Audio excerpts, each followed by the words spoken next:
Yo, yo, yo, what's happening, gang? Welcome back to the channel. Welcome back to the reaction booth. Today, I really enjoy watching these, what are they called? The forensic files, the true crime, the cold case files. I know a lot of other people really enjoy watching these too.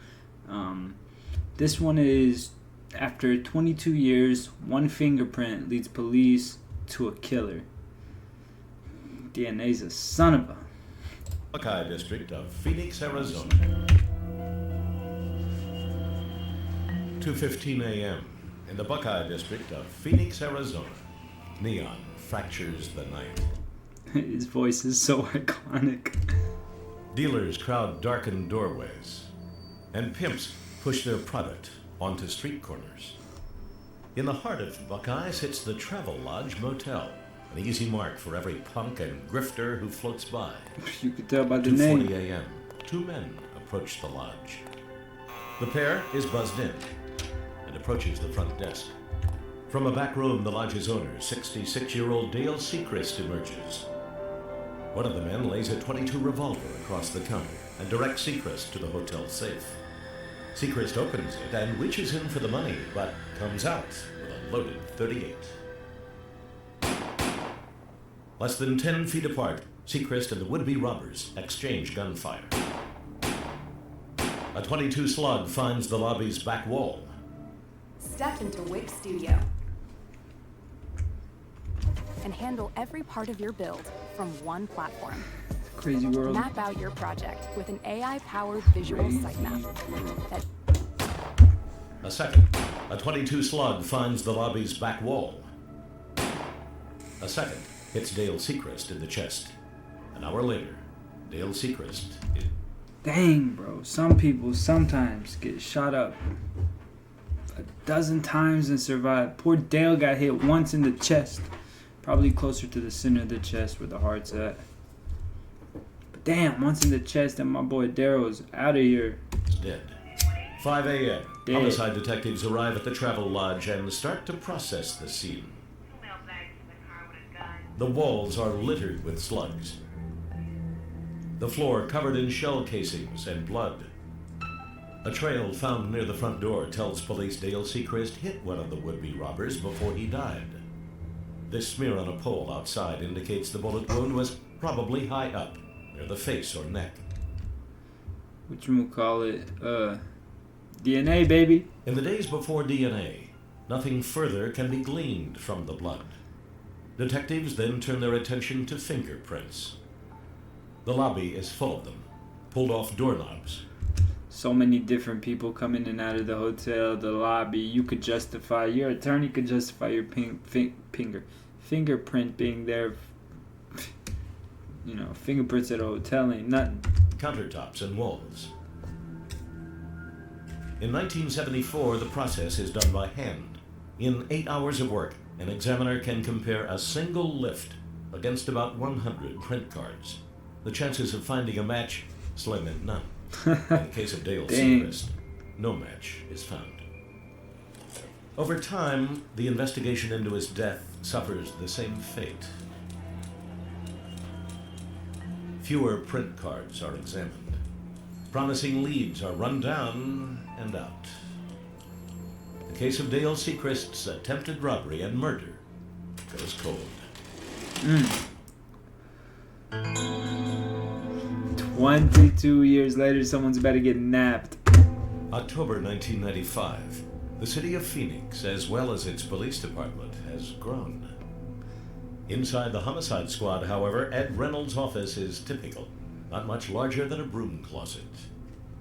From here, Goddamn, why'd they make my boy's fucking office sound like he lived in a Harry Potter under the stairwell? sifts through old crimes, looking for a file that may hold the clue to a killer. 22 years after Dale Sechrist was shot and killed, Ed Reynolds pulls up the Travelodge folder. 10 fingerprints lifted from the hotel's lobby 22 years earlier are still unidentified. Of the 10 prints, only one has enough points of identification for a run through APHIS. On October 11th, 1995, Walmsley runs Reynolds' single print through the APHIS system. In a matter of minutes, the Travelodge lift is compared against more than 10 million sets of prints stored in the APHIS system. Cooked. You commit a crime nowadays, you're just cooked. Nothing to it. That morning, Ed Reynolds gets a phone call. Lake Print Examiner calls me up and says that she's identified the A. Layton print found on the inside of the door, the exit door that the suspects had to have exited from, to a subject by the name of Joseph Gillum. Joseph Gillum's prints are in the APHIS system because Gillum himself is in prison, doing time for computer fraud. In 1974, Gillum Man, what does brother know about computer fraud? What the? lived in Phoenix. 1974. In 1995, he was already arrested. What kind of computer fraud was going on pre-1995? My boy was the goddamn inventor of computer fraud. Not far from the Travelodge, That's crazy. Reynolds has his first suspect. He starts with Gillum's criminal record. All I could find is a shoplifting report where Gillum had been arrested, and his brother had been arrested for shoplifting several miles from there around that time. Shoplifting is a long way from armed robbery, and an even longer walk from murder. Was Joe Gillum just an innocent visitor to the Travelodge in 1974, or did the then 16-year-old shoot it out with Dale Sechrist? Reynolds decides to pay Gillum a jailhouse visit. But first he pulls Gillum's personnel jacket. Among the items inside, a booking photo. The first thing I noticed is I pulled his prison photos from when he was first sent to prison, and I noticed he had some unusual scars on his face. One scar in particular, on Gillum's right cheek. It looks like it could have come from a bullet. Great. Reynolds knows that Sechrist had managed to shoot one of his attackers. From the blood smears left at the scene, That bullet came that close to taking that man's life. It hit him in the cheek. And his one bullet that hit old Dale in the chest. Reynolds also Put him knows to the wound test. was probably up high. On July 24th, Ed Reynolds meets with Gillum. As the interview unfolds, Reynolds decides to play a hunch. I decided to go into this interview and leave him with the feeling that I already knew he committed this crime, that I already knew that one of the scars on his face was a result of this crime. How about you? Have you ever been injured? Yeah, How? I got shot. And who shot you? I don't know the person that shot me. Tell me about that. I kind of figured that's what this was all about. Reynolds' bluff works, and Gillum's I don't understand people so willingly talking to the law, especially the way the detectives coming at him. Listen to how like aggressive the detectives coming at dude. And who shot you? I don't know, yeah. How? Crime. How about you? Have you ever been injured? Yeah, How about you? You ever been injured? yeah. No. How? I got shot. And who shot you? I don't Why know would the you person even- that shot me. Tell me about that. I kind of figured that's what this was all about. I Reynolds' kind of bluff figured that's works. what this Gillum was. starts Stupid to ass. I ride with this guy. We ride down Van Buren. We supposedly looking for girls. We supposed to be looking for. That's supposed to be means that they did whatever the exact opposite of looking for girls is. We pull into a motel. He turns to me and say, "Hey, you want to get a room?" I said, "Yeah." But still in my mind, I still don't know what's going on. Because we ain't picked up and talked to no girl or nothing. Next thing I know, shooting breaks out. Instead of you shooting the guy that's got the gun, you shoot me. That's how I got this. I hit the floor. Next thing I know, there's no more shooting. I get up, run out the door. He's lying like a motherfucker. Gillum claims he never knew anyone died Also, during the Travelodge shootout. He also contends he was not the shooter. I was in the wrong place at the wrong time. If you're telling me the truth, I know that you know the name of the guy that you were with. Johnny, Johnny what? Riley, Johnny Raleigh? Riley? John Riley. Reynolds leaves with the name he needs. The man Reynolds believes may have fired the gun that killed Dale Sechrist. Now he needs See if to he's find lying or not. Johnny Dude, Riley. Johnny Riley sound like a made up ass name if I ever heard one. Johnny Riley to be exact.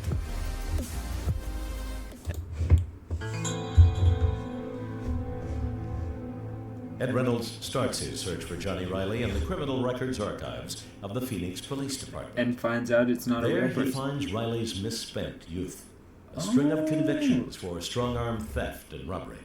Of particular note, an arrest very close in time to the Travelodge shootout. Ed Reynolds next decides to pay a visit to Riley's old neighborhood. I found his friends and the people that he associated with, and they all knew Johnny Riley as being the tough one in this group, the one that would be the guy most likely to commit an armed robbery. Reynolds believes he may have identified his shooter. The problem is finding him. According to his friends, Riley left Phoenix in the late 1970s. At the same time, his string of arrests abruptly stopped. Ed Reynolds must now shift gears from a paper chase to a hunt through cyberspace. In the world, Listen to how like crazy they made that sound. from a paper chase to a hunt through cyberspace. Cyberspace, like we don't even use that word anymore. Cyberspace, like that's such an old school word, bruh.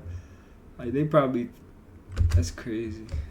On the World Wide Web, there is a site called Faces World Wide Web on the internet, my boy. Cyberspace. On the World Wide Web, there is a site called Faces of the I wish I would have invested in Microsoft when they still called it World Wide Web. Nation, a tracking system designed to access public records and find individuals. Reynolds uses the system to track Johnny Riley. In short order, Faces of the Nation finds Reynolds' men. Faces of the Nation. That was a website that somebody came up with back then. That's crazy. What I found was a church in Tacoma, Washington, where Johnny Riley was the pastor. A very motivating sermon that he would preach to his congregation was about the day that when he was living in sin, he and his friend Joe had done a robbery and there was shooting involved and bullets were flying everywhere, and that God or an angel reached down and swatted the bullets away and protected him. And he used that as his profession of faith and his witness to his congregation that no matter how bad you are, that you can turn your life around. On November 24th, 1997, Yo, this brother's a pastor. The pastor of this church is about to get locked up for murder. Now, granted, the way I say it, the way it sounds, the pastor of this church.